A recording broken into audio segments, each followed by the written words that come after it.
My son gave the house to his wife's family, even though I had been paying their mortgage. For 5 years, my name is Evelyn Carter, 70 years old. 5 years ago, I thought I was doing the right thing, paying off the mortgage on my son's house, hoping it would become a lasting home for the whole family. I paid with a lifetime of savings, with winters spent whispering to myself to spend less, with quiet nights counting every bill beneath the dim yellow light. But on the day I thought they'd call my name at the family gathering, I realized that house had been given to someone else. No questions, no glance back. Some things, if you don't hold on to them yourself, no one else will. And some sacrifices, if you don't learn to value them, will only echo in silence. If you've ever loved someone with all your heart, only to stand still in the moment they forgot you, then stay a while. This story is for you. 5 years, 60 months, over 1,800 days. I paid that mortgage without missing a single payment. Outside the diner window, the October wind pushed dry yellow leaves down the main street of Ashford. The old diner with its faded plastic booths and a country song playing low on the radio was still where I came every Tuesday morning. Black coffee, no cream, no sugar, a single slice of buttered toast. Same seat by the window, the one I used to share with him years ago. With every sip of coffee, I'd glance out the glass. In my mind, the old house would appear every brick, every step on the porch. I used to believe it would be my final place of rest. But some things can't be held on to, no matter how hard you try. More coffee. Mrs. Carter Marlene's voice, older waitress, stiff hair, sprayed, firm, soft smile. I nodded, flipped the paper to the back page, where tiny local news stories crowded together in quiet irrelevance. I'll leave the check here for you. Another nod. A few moments later, I reached into my purse, pulled out a few crumpled bills. 20%. No more. No less. I stood up, fastened my coat. The cold wind caught the collar as I pushed through the door. The smell of baked apple pie from the shop next door drifted into the air, and with it, a memory. The first time Frank and I held hands, walking down this very street on an October morning, just like this. The scent of pie in the air, half a lifetime ago. Frank was gone now, just me, and the house. The house. I went back to it, settled into the old porch swing that creaked beneath me, watched as the rose vines clung to the faded wooden walls. The flowers had long since died. Only dry, tangled stems remained, woven together like strands of time that refused to let go. I used to think that house would be the gift I'd leave for Mark, my only son. I thought a home, a patient heart, and silent sacrifice would be enough. Frank died just as Mark was starting college. Those first years were hard. I worked and paid off hospital bills as best I could. When Mark married Chloe, I sold part of the land behind the house to help them with the down payment. When they struggled, I said yes. When they worried about affording their first child, I said yes. When Mark said they'd lose the house without help, I said yes. 5 years ago, I began sending money every month, quietly, like brewing my morning coffee. No one asked. I never demanded. I just thought, when I'm old, at least I'll have somewhere to rest, somewhere peaceful. A familiar car pulled up in front. Mark stepped out. White shirt, worn jeans, that same hurried look he always wore. I stood, straightened. My coat waited. Mom, he smiled gently. Chloe asked me to come talk to you. I nodded. I didn't ask, just waited. We're thinking of making this year's Thanksgiving a bit bigger. Chloe's family's coming and, Well, you know how it is. I nodded again. Mark looked down, avoiding my eyes. She was wondering if maybe you could chip in a little to help make it nice. He hesitated, as if expecting me to say no, but I didn't. I never had. I looked at the rose vines, dry stems, twisted, and nodded no sign of green. Of course, I said. My voice was so soft, I barely recognized it. Mark smiled faintly, the kind of smile people wear when they know the answer before they ask. I knew you'd say yes. Thank you, Mom. Really. He leaned in, kissed my cheek, quick and automatic. When his car pulled away, the dust lifted gently behind it, mixing with the fallen leaves. I stepped back inside. The old savings ledger still sat on the table. I opened it. The numbers were thinning, sparse. I flipped to the last page. My frail finger traced the balance. Lower than I remembered. So low. For the first time, I felt uneasy about everything I'd given. It was a strange feeling, like someone had yanked the rug out from under me, and all that was left was cold, bare floor. I closed the book and laid my hand across the worn leather cover. At this age, you start learning truths no one warned you about, that no one owes you anything. And sometimes, what you thought was solid ground was just an illusion. I told myself, just get through Thanksgiving. Maybe things will feel different. But sometimes, hope is just the excuse we use to hold on a little longer. That Thanksgiving, I finally understood some changes. Never walk backward. When I met Mark's in-laws, they smiled, a polite smile, then looked straight through me as if I'd never existed. The house was glowing tonight, warm yellow light through the windows. A Sunday evening, the air crisp, the faint scent of fallen leaves lingering nearby. I stepped inside, adjusted my scarf, and wore the soft, practiced smile I'd grown used to, like a mask I no longer noticed. New velvet sofas, a crystal chandelier overhead, white linen draped across the long dining table. I saw the Hendersons, Chloe's parents sitting upright, hands folded in their laps, gray cashmere sweaters, polished leather shoes. Next to them, a few of Chloe's friends. Polite laughter, glances that passed over me like I was part of the furniture. Evelyn, Chloe walked over. Cheeks, faintly blushed lips, a careful red. Her forest green dress, elegant and understated. She kissed my cheek, cold and dry. So glad you could come. Her tone was gentle, the kind of gentle people learn from etiquette classes. I nodded, stepping farther in. Mark was pouring wine, busying himself, eyes avoiding mine. On the table, bowls of creamy butternut squash soup, weighted steam rising in soft ribbons. I sat down carefully, the old wool dress I wore, feeling lost in the glow of chandeliers, the clinking glasses, the scent of expensive perfume. Mrs. Henderson smiled, teeth perfectly white like piano keys. "We just got back from the Caribbean," she announced, raising her glass. Beautiful sunshine, turquoise, water-cultured people. Nothing like the Midwest. I smiled faintly, one of those smiles that never reaches the eyes, and took my first spoonful. The soup was rich and velvety, unfamiliar. I sipped quietly, partly because I wasn't used to it, partly because no one seemed to notice either way. The conversation moved on to vacations, prestigious schools, winter charities.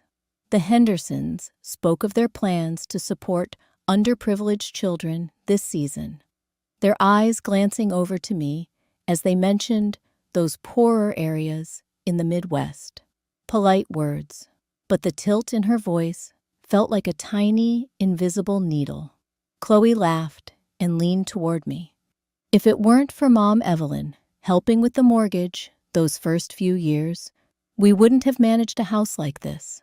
The laughter that followed was light but sharp, like shards of glass. Our great benefactor, Chloe, added half joking, half serious. Mark gave a tight smile, then stared down into his wine. I set down my spoon, hands resting loosely on my lap. The chandelier's warmth didn't reach the chill inside my chest. I looked around the table, delicate appetizers, polished silverware, practiced smiles, and distant eyes, and it hit me. I was no longer the heart of Mark's family. I was just someone they used to know. No longer needed, no longer central. The dinner ended slowly, wrapped in stiff hugs and cool handshakes. I excused myself early, saying I had to be up the next morning. Chloe walked me to the door. Mark stayed behind, busy seeing the Hendersons off. Outside, the wind stung. The streetlights flickered faint and far between. I pulled my scarf tighter and stepped along the brick path. Dry leaves crackled underfoot. On the porch steps, Mrs. Dobbins was waiting, thick sweater hands wrapped around a steaming paper cup. "Heading home, Evelyn?" Her voice was flat, steady. I nodded. She held out the cup. "Take this. It's a bit strong, but it'll warm you." I took it. My cold fingers brushed against the gentle heat. We sat together on the bench by the porch, saying nothing, just watching the streetlights stretch into the distance. Neither of us rushed to fill the silence. "I used to think," she said, after a while, "that if I gave enough, people would understand." She paused. "Turns out, that's not how it works." I looked at her. The porch light from inside cast a warm glow across our shoulders.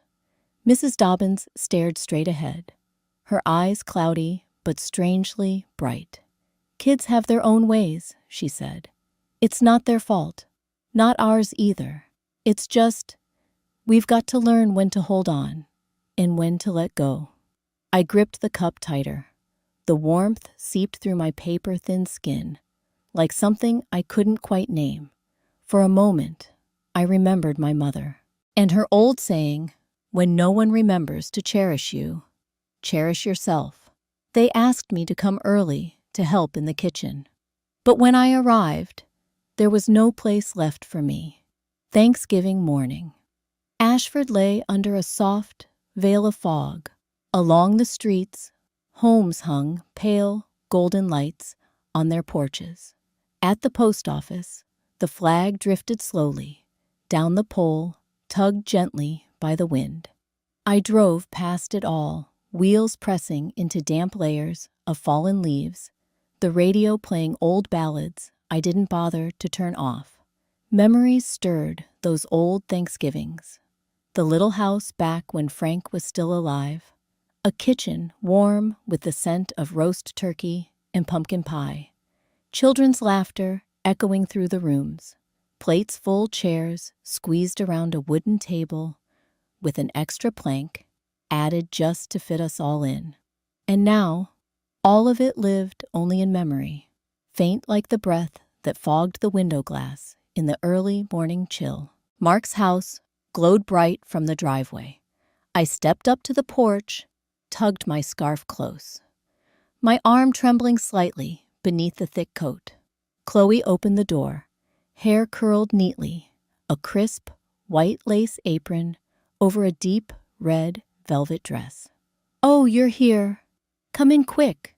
We're all busy getting things ready." Her voice was gentle, as always, but her eyes flicked briefly over my worn wool dress, a flicker of unease she didn't say out loud. Inside the kitchen was already full, the Hendersons, a few of Chloe's friends, even Mark, all bustling about at the sink and counters. I reached for the back of a chair, searching for a way to step in, to belong, but there was no room. The counters were covered in trays and dishes. Cinnamon-scented candles mingled with the rich aroma of the roasting turkey. Chloe handed me a bag of chestnuts. "Could you shell these for me?" She smiled, but her eyes didn't meet mine. I nodded and sat down on a low stool near the kitchen door, the kind of seat no one wanted, the kind no one noticed. My fingers trembled as they cracked open dry shells. Around me, laughter rose and glasses clinked. Talk of vacations, Caribbean cruises, none of it settled near me. It all floated past. The turkey was placed in the center of the long table, white lace cloth dotted with pale yellow chrysanthemums, candlelight flickering inside delicate glasses. I washed my hands, took a plate, and slipped quietly into a seat at the far end. Mark stood, tapped his glass gently, and smiled. The light caught his face. There were fine lines now around his eyes. But in his gaze, I still saw the boy I once held in my arms.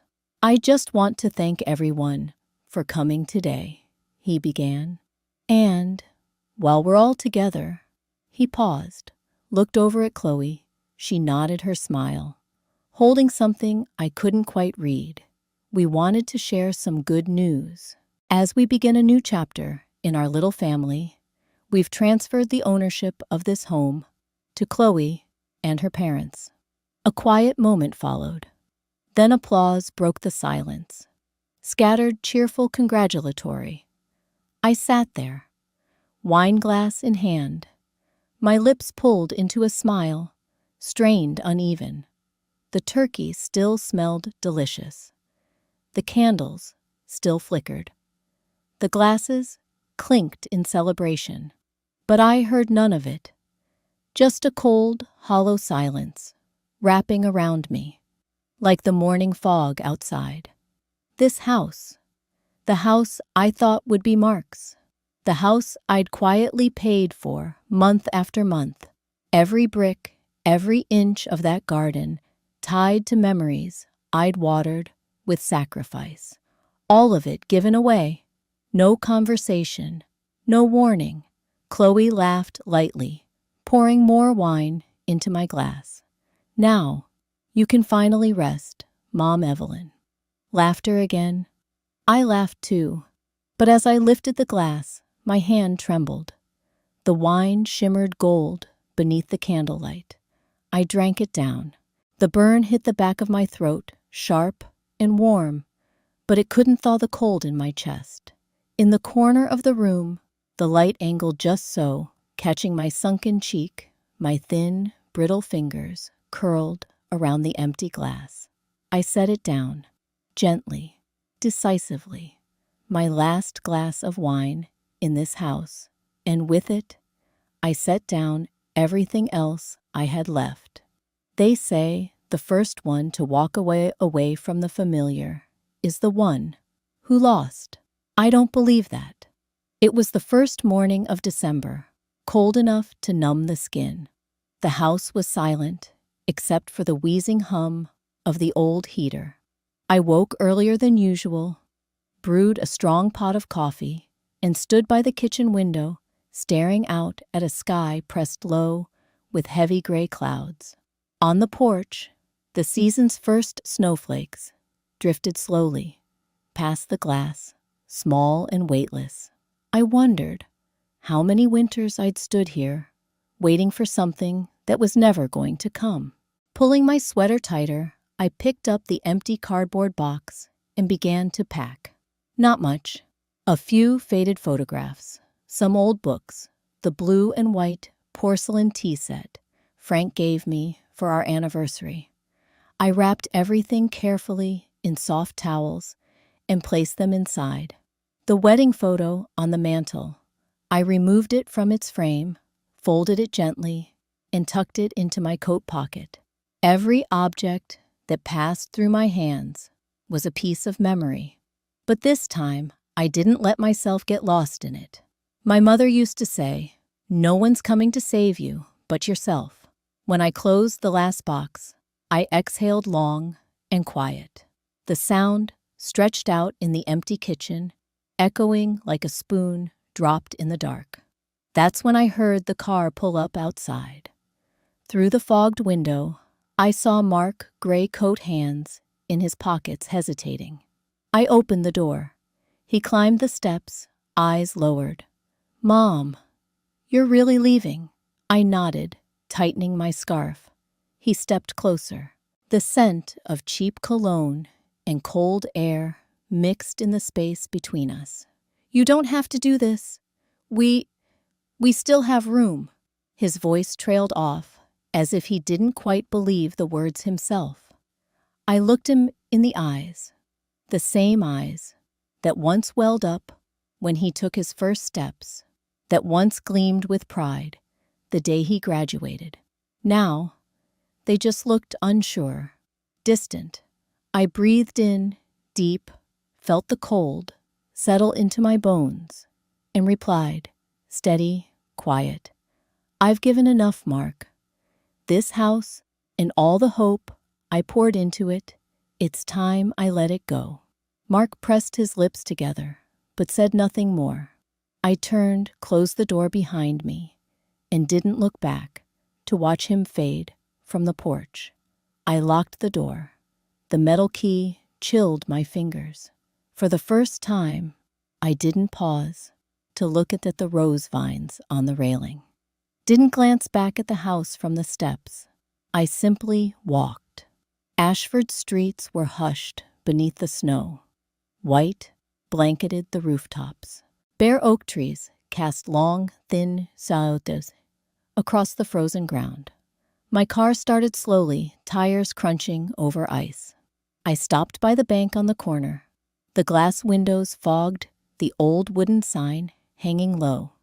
Inside, the tellers were familiar faces from the diner. They nodded, half surprised, half understanding. A young woman with her hair tied back gave me a small, polite smile as I requested to close the auxiliary account, the one I used to send money to Mark each month. "Mrs. Carter, right, I've seen you at Johnson's Diner." I nodded, eyes on the form. "I remember you used to sit by the window, reading the paper every morning." She smiled again softly. I didn't answer. I signed the papers, gathered my bag, and left. Outside, I ran into Mrs. Dobbins, standing by the fence, holding a warm apple pie, wrapped clumsily in a checkered cloth. "Baked this morning," she said, extending it toward me. I took it. The warmth seeped through the cloth into my cold hands. "Good luck, Evelyn." She didn't say anything else. She didn't need to. Those who've weathered enough storms know the kindest wishes are often the ones left unsaid. I nodded in thanks and moved on. When I returned to the house, I paused, not to look. Not out of regret, but to confirm something to myself. I had done enough. I had loved. I had sacrificed. I had waited. And now I chose to end it. I opened the trunk, placed the box inside. One hand held the pie. The other slid the key into the ignition. The door closed, sealing me off from the cold. I didn't call Mark, didn't message Chloe, didn't tell anyone I was leaving. This quiet departure was the last thing I still owned, the one thing that was mine. I started the engine. The car rolled forward. White snow faded in the rearview mirror. No one stood at the door to wave me off. No lights turned on. No hands reached out. I drove on, didn't look back. The house was no longer home. I wasn't leaving. I was choosing myself. I used to think my life was down to just waiting. Turns out, I still had the right to begin again. The little house sat tucked away at the end of a dirt road on the edge of Ashford. A weathered wooden cottage with a dull gray roof, its front yard bare and blanketed in snow. The windows were tiny, the curtains faded, but the winter sunlight still slipped through, casting faint streaks of light across the patchy wooden floor. I stood at the steps, the new key pinched between two fingers. No red ribbon, no congratulatory applause. Like the first time, Frank and I bought a house. Back then, we were young broke, but believed everything was still ahead of us. That first home was just as small and just as worn as this one, but it smelled of fresh paint and morning sun pouring in through the windows, the kind of light that makes you believe tomorrow might be better. I drew in a deep breath and slid the key into the lock. The door creaked open, releasing the scent of damp wood and dust. I didn't flinch, just stepped inside and flipped the light switch, a flickering, dim bulb overhead. I set my bag down on the floor, unwound my scarf. Outside, the wind shook the bare apple tree in the yard, casting long, thin shadows across the snow. Buying a house on my own, no permission, no advice, no waiting, just me. It felt both freeing and terrifying. An emptiness I recognized but couldn't quite name. Like sitting in a dark room, knowing the light is there. If only I'd reach for it. 2 days later, I started fixing things up. Every morning, bundled in thick sweaters and a scarf wound tightly around my neck, I painted the walls, scrubbed the cracks, patched the stains. The wooden ladder wobbled. The smell of fresh paint stung my nose. But every brushstroke felt like a breath of new life. In the afternoons, I worked in the yard. The snow was still thick, but I raked what I could, pulled out brittle weeds. The tree roots barely stirred beneath the cold ground. I didn't know if anything still lived down there, but I knelt anyway, touching each root gently, like I might wake something fragile. That day, as I was planting small, wild daisies along the fence, I heard a sound. I turned to see an old man in a worn baseball cap, leaning on a cane, watching me from across the fence. "Morning, ma'am," he said, his voice raspy but kind. "Morning," I replied, standing and brushing dirt from my gloves. "Name's Harold, just 2 houses down. Used to be the gatekeeper at Ashford High." He extended his hand. I shook it, rough, cold, but steady. "Evelyn," I said simply. He looked at me for a moment, then squinted. Trying to save those half-dead trees, I smiled faintly and shook my head. "Just giving it a try." Harold leaned on his cane eyes, scanning the cleared patch of yard. "Not everything needs saving. Sometimes you just gotta give it time to pull itself up." Then he bent down and planted a bamboo stake beside the biggest apple tree. "I used to think I had nothing left to start over with," he said. "Turns out there's always something, if you're willing to look." He turned slowly and walked back home. I watched him go. A lightness stirred in my chest, soft as falling snow. That night, I cooked my first meal in the new kitchen. Something simple: chickpea soup and toasted bread with butter. The stove was old, the flame uneven, but the aroma was warm and sweet. I set the table beside the window, lit a single white candle. Outside, the snow still fell fine and thick, blanketing the backyard. I poured a cup of black tea for myself and settled into the one armchair I'd brought from the old house. Sipping the tea, I leaned back, letting the light from the desk lamp cast soft shadows across the floorboards. For the first time in years, I felt like I didn't owe anyone anything. No one waiting for me to take care of them. No one expecting me to sacrifice. No one asking for my yes or my silence. I was free. No strings, no bargains, no promises. I'd lived for others long enough. Now, it was time to live for me. And like a field after winter, my heart would bloom again slowly, but surely. Winter always has to melt, eventually. By March, Ashford had begun to shake off its heavy winter coat.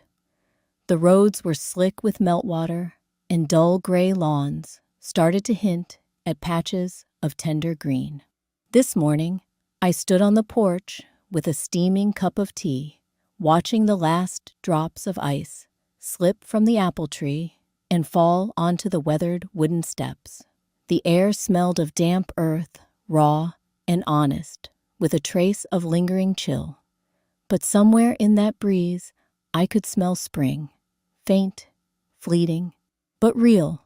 Across the street, Mrs. Dobbins was folding a checkered wool blanket over her porch chair. She looked up, caught my eye, and smiled. I nodded and stepped back inside. This morning was the town's book club meeting. The first time in years, I entered a room full of unfamiliar faces and didn't feel like I didn't belong. The Ashford Library was small, its mint green paint peeling the low windows, fogged with condensation. The reading room was warm, the fireplace crackling with slow-burning logs. I chose a chair, tucked in a corner, where soft sunlight slipped through the thin curtains. Today, we read Little Women, an old story, but it still warmed something inside me. Mrs. Dobbins read aloud, her voice steady and calm.